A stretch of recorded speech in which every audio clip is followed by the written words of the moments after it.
जय हिंद साथियों, आज हम लोग एडिटोरिया का सेट नंबर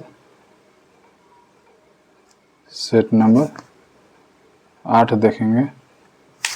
तो चलिए आज का पहला क्वेश्चन से स्टार्ट करते हैं। सभी परीक्षा के लिए महत्वपूर्ण है, जो कि मोस्ट इम्पोर्टेंट प्रश्न है, सभी हूबहू आने वाला है।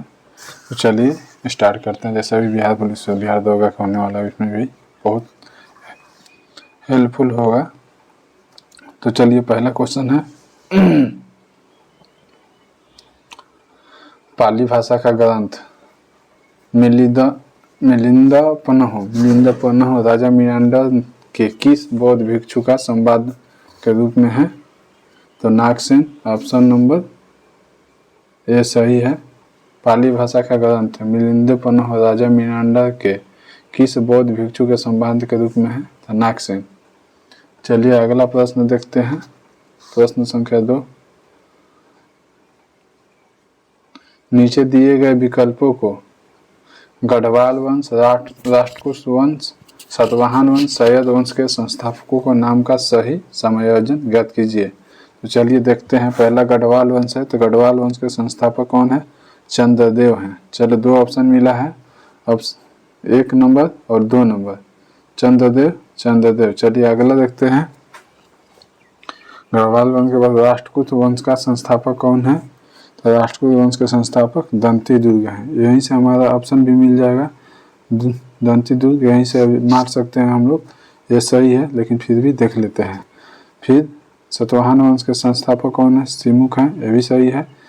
सैयद वंश के संस्थापक कौन है? खिजक हैं। तो हमारा ऑप्शन निकल गया, ऑप्शन नंबर ये सही है। चलिए अगला प्रश्न देखते हैं।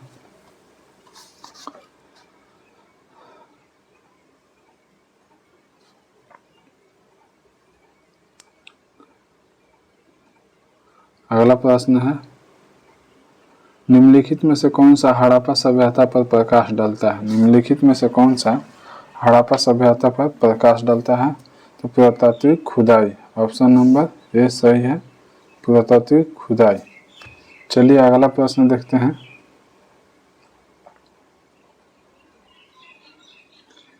पांड्य राज्य के संदर्भ में निम्नलिखित कथनों पर विचार कीजिए। पांड्य राज्य के संदर्भ में निम्नलिखित कथनों पर विचार कीजिए। तो यह सुदूर दक्षिण के दक्षिण पूर्व भाग में अवस्थित है, बिल्कुल सही है, सही है। इसकी राजधानी महाबलीपुरम है, यह गलत है, महाबलीपुरम नहीं है। इसके मोतियों के देश कहा जाता है, बिल्कुल सही है, मोतियों के देश कहा जाता है। यहाँ का समाज मातृसत्तात्मक था। तो 1, 3, 4 ऑप्शन नंबर सी सही है, ऑप्शन नंबर सी सही है, 1, 3, 4। चलिए अगला प्रश्न देखते हैं।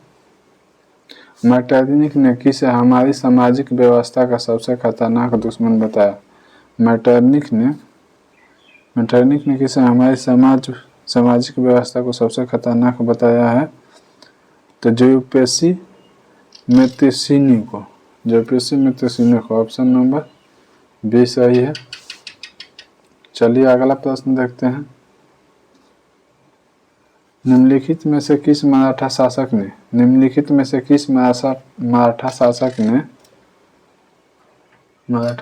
ने औरंगजेब के पुत्र अकबर को अपने दरबार में शरण दी थी? औरंगजेब के पुत्र अकबर को अपने दरबार में शरण दी थी, तो संभाजी। ऑप्शन नंबर सी सही है, संभाजी। चलिए अगला प्रश्न देखते हैं, 7 नंबर। महिचंद्र एवं चंद्रदेव किस वंश से संबंधित है? महिचंद्र एवं चंद्रदेव किस वंश से संबंधित है? तो गढ़वाल वंश से। ऑप्शन नंबर ए सही है, गढ़वाल वंश से। चलिए अगला प्रश्न देखते हैं। मुगल प्रांतीय प्रशासन में सामान्य तौर पर दीवानी का संबंध किससे था? मुगल प्रांतीय प्रशासन में सामान्य तौर पर दीवानी का संबंध किससे था? तो राजस्व परिवर्तन से। ऑप्शन नंबर ए सही है। चलिए अगला प्रश्न देखते हैं। 9 नंबर, निम्नलिखित में से कौन सा आयोग ब्रिटिश सरकार के अकाल से संबंधित सुझाव के लिए गठित किए गए थे? देखते हैं कौन कौन आयोग है। तो स्ट्रेची आयोग बिल्कुल सही है, स्ट्रेची आयोग अकाल से संबंधित है। लायल आयोग अकाल से सुझाव से संबंधित है, सही है। मैकडोनाल्ड आयोग अकाल आयोग से संबंधित है, बिल्कुल सही है। तो इसका सही आंसर हो जाएगा 1, 2, 3, ऑप्शन नंबर डी। चलिए अगला प्रश्न देखते हैं। बहुजन समाज के संस्थापक कौन थे? बहुजन समाज के संस्थापक कौन थे? तो Mukundrao Patil, option number A सही है। बहुजन समाज के संस्थापक कौन है? मुकुंदराव पाटिल। चलिए अगला प्रश्न देखते हैं। बॉयज एसोसिएशन का गठन बिहार के किस स्थान पर किया गया? बॉयज एसोसिएशन का गठन बिहार के किस स्थान पर किया गया? तो दरभंगा में, ऑप्शन नंबर ए सही है, दरभंगा। चलिए अगला प्रश्न देखते हैं।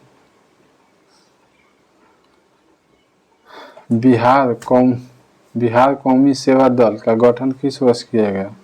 बिहार कौमी सेवा दल का गठन किस वर्ष किया गया? तो 1921 में किया गया, ऑप्शन नंबर बी सही है। चलिए अगला प्रश्न देखते हैं। निम्न में से किस गवर्नर जनरल का मार्क्विस की उपाधि प्रदान की गई है? निम्न में से किस गवर्नर जनरल को मार्क्विस की उपाधि धारण की गई है? तो लॉर्ड वेलेस्ली को, ऑप्शन नंबर सी सही है, लॉर्ड वेलेस्ली को मार्क्विस की उपाधि प्रदान की गई है, तो लॉर्ड वेलेस्ली को। चलिए अगला प्रश्न देखते हैं।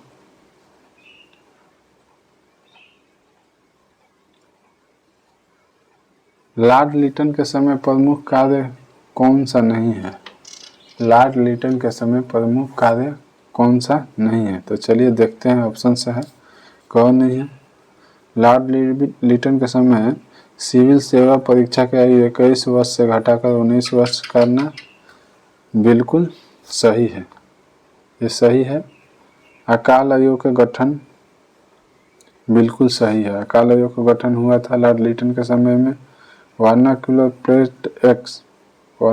प्रेस एक्ट ये भी गठन सही है। सती प्रथा का अंत बिल्कुल गलत है, ये नहीं हुआ था, तो ऑप्शन नंबर डी सही है। पूछ रहा है कि लॉर्ड लिटन के समय प्रमुख कार्य कौन सा नहीं है? तो सती प्रथा का अंत। चलिए अगला प्रश्न देखते हैं। गांधी इरविन समझौते में किस आंदोलन को रोकने का प्रावधान किया गया था? गांधी इरविन समझौते में किस आंदोलन को रोकने का प्रावधान किया गया था? तो सविनय अवज्ञा आंदोलन को। गांधी इरविन समझौता कब हुआ था? तो 5 मार्च 1931 को, 5 मार्च 1931 को। भारत छोड़ो आंदोलन सबको पता है 1942 को हुआ था।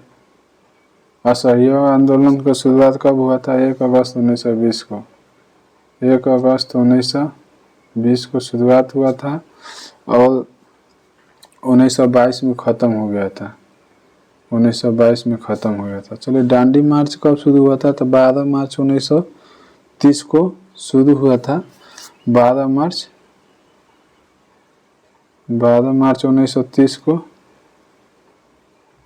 को शुरू हुआ था और 6 अप्रैल को ख़त्म हो गया था, 6 अप्रैल 1930 को ख़त्म हो गया था। 4 का 4 ऑप्शन निकल गया।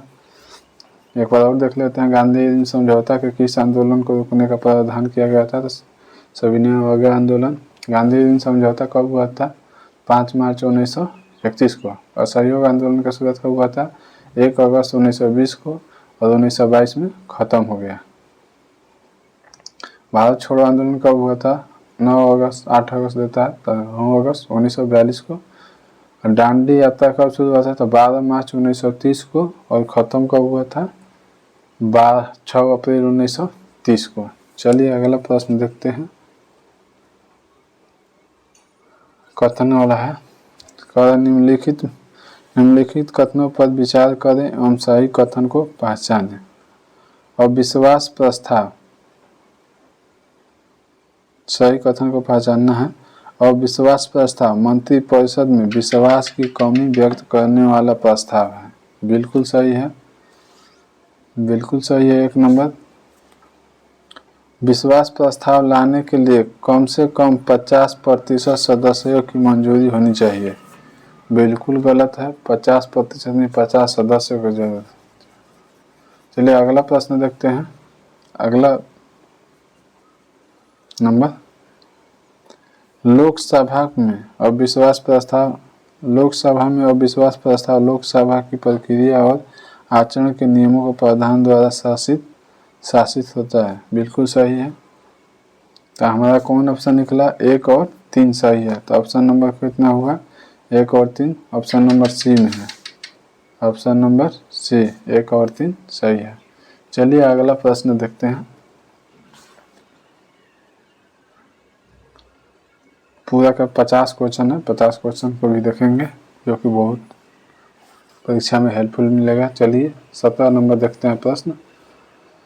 किस स्थिति में बंदी प्रत्यक्षीकरण रीट को जारी किया जाता है?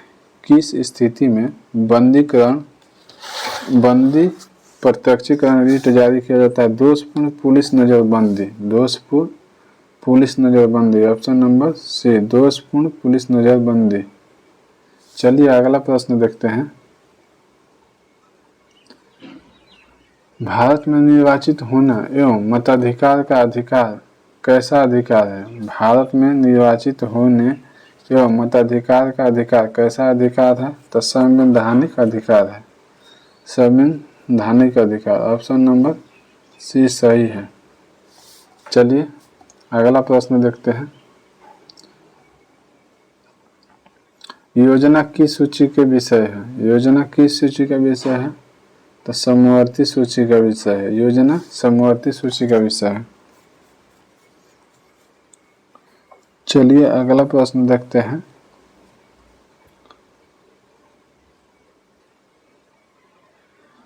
भारत की समेकित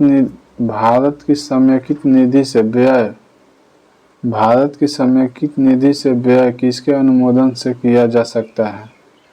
किसके अनुमोदन से किया जा सकता है? तो संसद के। ऑप्शन नंबर ये सही है, संसद के। समेकित निधि है 267 में, संसद 289 में, और संसद 89 में, खाली 79 में है, 79 में। चलिए अगला प्रश्न देखते हैं। निम्नलिखित में से भारतीय संविधान का कौन सा अनुच्छेद लोक सेवा आयोग के व्यय से संबंधित है? प्रश्न एक बार और। निम्नलिखित में भारतीय संविधान का कौन सा अनुच्छेद लोक सेवा आयोग के व्यय से संबंधित है? लोक सेवा आयोग के व्यय से संबंधित है अनुच्छेद 322। अनुच्छेद 322 ऑप्शन है, लोक सेवा आयोग के व्यय से संबंधित है। चलिए अगला प्रश्न देखते हैं। निम्नलिखित में से कौन सा कृषि पद्धति को सही दर्शाता है? चलिए देख लेते हैं। पहले मिट्टी को तैयार करना होता है, वो तो सही है कृषि में। उसके बाद बुआई किया जाता है, उसके बाद सिंचाई किया जाता है, उसके बाद कटाई किया जाता है। तो 2 को मिल गया ऑप्शन हो नहीं, एक ही है। ऑप्शन नंबर बी सही है। मिट्टी तैयार करना, बुआई करना, सिंचाई करना, कटाई करना। चलिए अगला प्रश्न देखते हैं। ताती पाका तेल रिफाइनरी कहाँ स्थित है? ताती पाका तेल रिफाइनरी कहाँ स्थित है? तो आंध्र प्रदेश में। ऑप्शन नंबर सी सही है, आंध्र प्रदेश में। चलिए अगला प्रश्न देखते हैं। निम्नलिखित सागरों में से कौन सा गाजा स्ट्रीप के पास स्थित है? निम्नलिखित सागरों में से कौन सा गाजा स्ट्रीप के पास स्थित है? तो भूमध्य सागर। ऑप्शन नंबर ए सही है। चलिए अगला प्रश्न देखते हैं। राज्यों के अधिकतम से न्यूनतम साक्षरता अनुसार सही कदम को इंगित कीजिए। राज्यों के अधिकतम से न्यूनतम साक्षरता अनुसार सही कदम को इंगित कीजिए। तो पहला साक्षरता में केरल है, उसके बाद मिजोरम है, उसके बाद गोवा है, त्रिपुरा है। चलिए ऑप्शन नंबर सी सही है, मिजोरम, गोवा, त्रिपुरा। चलिए अगला प्रश्न देखते हैं।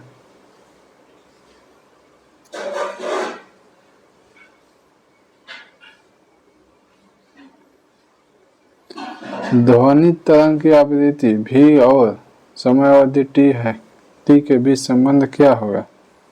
ध्वनि तरंग की आवृत्ति भी और समयावधि टी के बीच संबंध क्या होगा? भी बराबर 1/t। ऑप्शन नंबर ए सही है, भी बराबर 1/t। चलिए अगला प्रश्न देखते हैं। घर्षण बल निम्न में से किस पर कार्य करता है? घर्षण बल निम्न में से किस पर कार्य करता है? बल की दिशा के विपरीत करता है। ऑप्शन नंबर डी सही है, बल की दिशा के विपरीत कार्य करता है। चलिए अगला प्रश्न देखते हैं।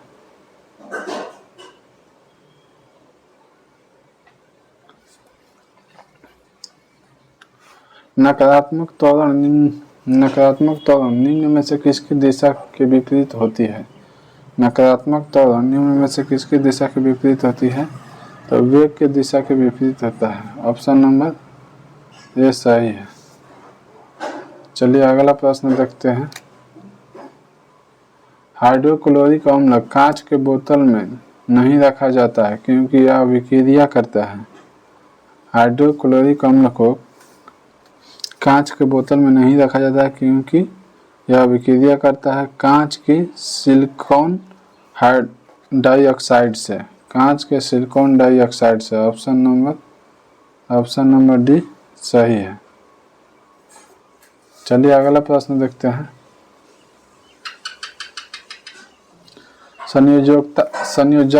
संयोजकता के इलेक्ट्रॉनिक सिद्धांत का प्रतिपादन सर्वप्रथम किस वैज्ञानिक ने किया था?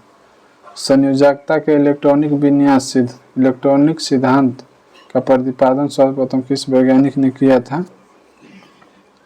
तो कोसेल ओ लुईस। ऑप्शन नंबर सी सही है। चलिए अगला प्रश्न देखते हैं। निम्नलिखित में से कौन सा धातु शीतल व गर्म दोनों दिशा में जल से अभिक्रिया नहीं करता? निम्नलिखित में से कौन से धातु शीतल या गर्म दोनों दिशा में जल से अभिक्रिया नहीं करता है? तो लोहा। चलिए आयरन Fe। चलिए अगला प्रश्न है। फोटोग्राफी में sodium thiosulphate Na2SO2O3 sodium thiosulphate Na2SO2CO3 NO2SO2CO3 विलयन का प्रयोग क्यों किया जाता है? तो अतिरिक्त AgBr के विलयन सिल्वर थायोसल्फेट संकुलन के रूप में निकालने के लिए। ऑप्शन नंबर सी सही है। चलिए अगला प्रश्न देखते हैं। निम्न में से कौन सा बीमारी वायरल संक्रमण द्वारा होता है? निम्न में से कौन सा बीमारी वायरल संक्रमण द्वारा होता है? तो जुकाम। ऑप्शन नंबर बी सही है, जुकाम। चलिए अगला प्रश्न देखते हैं। निकट दृष्टि दोष के संदर्भ में कौन सा कथन गलत है? कौन सा कथन गलत है? इसमें प्रतिबिंब रेटिना पर बनता है। इसमें प्रतिबिंब रेटिना पर बनता है, एक गलत है। देख लेते हैं निकट दृष्टि दोष के कथन को सही देख लेते हैं। इसमें नेत्र लेंस की मोटाई बढ़ जाता है, बिल्कुल सही है, बिल्कुल सही है। इसमें इसमें प्रतिबिंब रेटिना पर बनता है, नहीं, रेटिना के आगे या सामने बनता है, आगे या सामने बनता है। चलिए सी नंबर देख लेते हैं, यही सही है, एक ये सही निकल गया, आगे देख लेते हैं कौन निकलता है। चलिए इसमें नेत्र लेंस की फोकस दूरी कम हो जाती है, बिल्कुल फोकस दूरी कम हो जाता है, सही है, इसीलिए आगे बन जाता है या सामने बनता है। नेत्र गोलक की त्रिज्या में वृद्धि हो जाता है, बिल्कुल से वृद्धि बढ़ता है त्रिज्या में, इसीलिए आगे हो जाता है और कम हो जाता है फोकस दूरी। चलिए अगला प्रश्न देखते हैं। यूकैरियोटिक कोशिका के संबंध में कौन सा कथन गलत है? यूकैरियोटिक कोशिका के संबंध में कौन सा कथन गलत है? तो चलिए देखते हैं। कथन नंबर ये है, इसमें समसूत्री कोशिका विभाजन होता है, सही है, यूकैरियोटिक में समसूत्री कोशिका विभाजन होता है। चलिए बी में देखते हैं, इसमें श्वसन तंत्र माइटोकॉन्ड्रिया में होता है, बिल्कुल सही है, श्वसन तंत्र माइटोकॉन्ड्रिया में होता है यूकैरियोटिक कोशिका में। इसमें रिक्तिकाएं उपस्थित नहीं होती हैं, इसमें रिक्तिकाएं क्या होती हैं? उपस्थित होती है। चलिए यही गलत है, इसमें इस प्रकार के राइबोसोम पाए होते हैं, चलिए भी सही है, इसका गलत खाली सी है, ठीक है। चलिए आगे बढ़ते हैं हम लोग।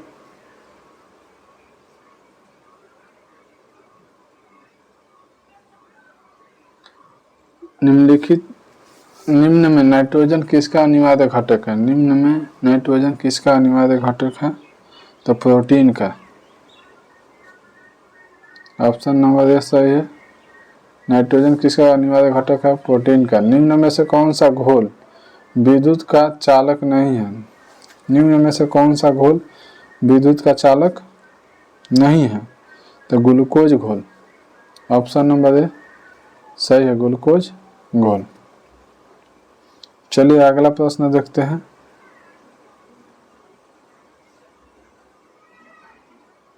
और 38 नंबर, निम्न में कौन सा बढ़ते भ्रूण के लिए, निम्न में कौन बढ़ते भ्रूण के लिए पोषक ऊतक का कार्य करता है? पोषक ऊतक का कार्य करता है एंडोस्पर्म, ऑप्शन नंबर सी सही है, एंडोस्पर्म। चलिए अगला प्रश्न देखते हैं। मानव शरीर में बैक्टीरिया के संक्रमण को रोकने का सरल इलाज क्या है? मानव शरीर में बैक्टीरिया के संक्रमण को रोकने का सरल इलाज क्या है? तो एंटीबायोटिक्स है, एंटीबायोटिक्स, ऑप्शन नंबर डी सही है। चलिए अगला प्रश्न देखते हैं। मॉर्फिन निम्न में से किससे प्राप्त होता है? फल से, ऑप्शन नंबर डी सही है, फल से। चलिए अगला प्रश्न देखते हैं। यदि भारतीय रिजर्व बैंक के द्वारा नगद कोष, यदि भारतीय रिजर्व बैंक के द्वारा नगद कोष अनुपात में कमी की जाती है तो इसका साख सृजन पर क्या प्रभाव पड़ेगा? साख सृजन पर क्या प्रभाव पड़ेगा? तो वृद्धि होगा, ऑप्शन नंबर ए सही है, वृद्धि होगा।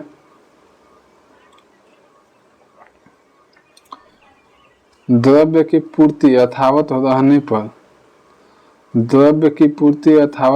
पर यदि द्रव की मांग में वृद्धि होती है तो ब्याज की दर में भी वृद्धि हो जाएगी, ऑप्शन नंबर बी सही है, ब्याज की दर में भी वृद्धि हो जाएगी। चलिए अगला प्रश्न देखते हैं। पारिस्थितिकी निकेत इकोलॉजिकल नीच किससे संबंधित है? तो पारिस्थितिकी तंत्र से जीव की स्थिति परक एवं क्रियात्मक संबंध, ऑप्शन नंबर डी सही है, ऑप्शन नंबर डी सही है। चलिए अगला प्रश्न देखते हैं।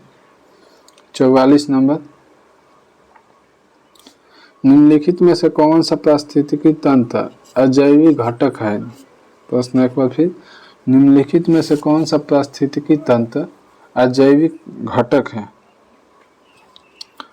तो 4 ऑप्शन दिया है, लाइकेन, दीमक, शैवाल, शैलीय नमक। तो इसका आंसर हो जाएगा शैलीय नमक। ऑप्शन नंबर डी सही है।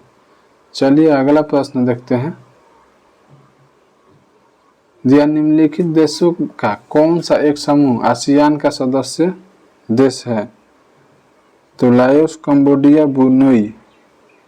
लाओस, कंबोडिया आसियान में 11 सदस्य हो गए हैं, लेकिन ये तीनों हैं लाओस, कंबोडिया, ब्रुनई। आसियान का स्थापना कब हुआ था? आसियान का स्थापना 8 अगस्त 1967 को हुआ था। 8 अगस्त 1967 को हुआ था। हेडक्वार्टर कहाँ है? जकार्ता, इंडोनेशिया में। इंडोनेशिया में, जकार्ता इंडोनेशिया में है। चलिए अगला प्रश्न। आसियान का स्थापना 8 अगस्त 1967 को हुआ था। निकल गया। चलिए अगला प्रश्न देखते हैं।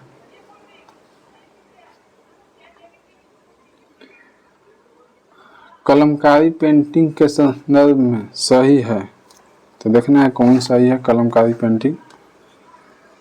तो दक्षिण भारत के सूती वस्त्र पर क्या है? पूर्वोत्तर भारत के सूती वस्त्र पर हाथ से की गई चित्रकारी गलत है। दक्षिण भारत के सूती वस्त्र पर हाथ से की गई चित्रकारी ये तो सही है। और देख लेते हैं सी नंबर। उत्तर पश्चिम भारत के सजावटी रेशमी वस्त्र का हाथ से की गई चित्रकारी गलत है, उत्तर पश्चिम का नहीं है। और क्या है? भारत के पश्चिम हिमालय क्षेत्र में ऊनी वस्त्र पर ठप्पे से की गई चित्रकारी ये भी गलत है। तो सही निकला है बी नंबर सॉरी। दक्षिण भारत में सूती वस्त्रों पर हाथ से की गई चित्रकारी। कलमकारी पेंटिंग किस राज्य का है? तो दक्षिण भारत बोल दिया तो आंध्र प्रदेश का है। आंध्र प्रदेश का है चित्रकारी। कलमकारी बोल देगा तो आंध्र प्रदेश के चित्रकारी है। चलिए 46 नंबर खत्म हो गया। 47 नंबर देखते हैं। 47 नंबर प्रश्न का सूची 1 को सूची 2 से सुमेलित कीजिए तथा सूचियों के अंत में दिए गए कूट को सही उत्तर चुनिए। तो इधर जय मंडल आरक्षित क्षेत्र दिया है और राज्य दिया है। तो चलिए जय मंडल क्षेत्र और आरक्षित राज्य हम लोग मिलाते हैं, फिर ऑप्शन निकालेंगे।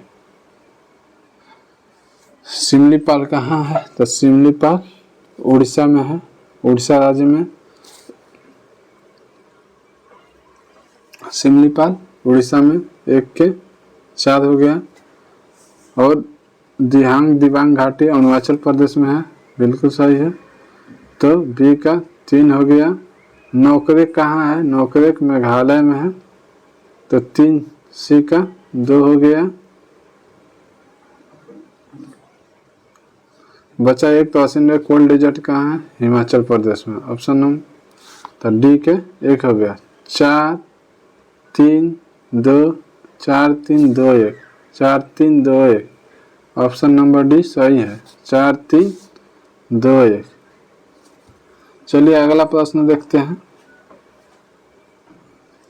किस ग्रंथ को तमिल साहित्य के बाइबिल एवं तमिल साहित्य का आधार ग्रंथ माना जाता है? किस ग्रंथ को तमिल साहित्य का बाइबिल तथा तमिल साहित्य का आधार ग्रंथ माना जाता है? तिरुकुरुल को।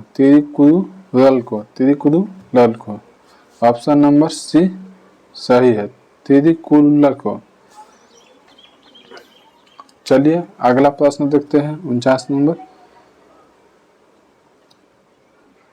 भारतीय राष्ट्रीय अंतरिक्ष संवर्धन और प्राधिकरण केंद्र, भारतीय राष्ट्रीय अंतरिक्ष संवर्धन और प्राधिकरण केंद्र इन स्पेस का मुख्यालय कहाँ है? इन स्पेस का मुख्यालय कहाँ है? अहमदाबाद गुजरात में। ऑप्शन नंबर सी सही है, अहमदाबाद गुजरात में। भारतीय राष्ट्रीय अंतरिक्ष संवर्धन और प्राधिकरण केंद्र का मुख्यालय कहाँ है? अहमदाबाद गुजरात में। चलिए अगला प्रश्न देखते हैं। 50 नंबर और सबसे लास्ट नंबर क्वेश्चन है, तो चलिए यहाँ देखते हैं। केंद्र सरकार द्वारा राष्ट्रीय स्वच्छ वायु कार्यक्रम एनसीएपी कब प्रारंभ किया गया? एनसीएपी कब प्रारंभ किया गया? तो 2019 में। ऑप्शन नंबर सी सही है। तो चलिए वीडियो के यहीं विराम देते हैं। सभी परीक्षा के लिए हेल्पफुल वीडियो है, तो वीडियो अच्छी लगी तो लाइक और शेयर जरूर करें, सब्सक्राइब भी करें, वीडियो ज़्यादा से ज़्यादा दोस्तों में शेयर करें। जय हिंद, जय भारत।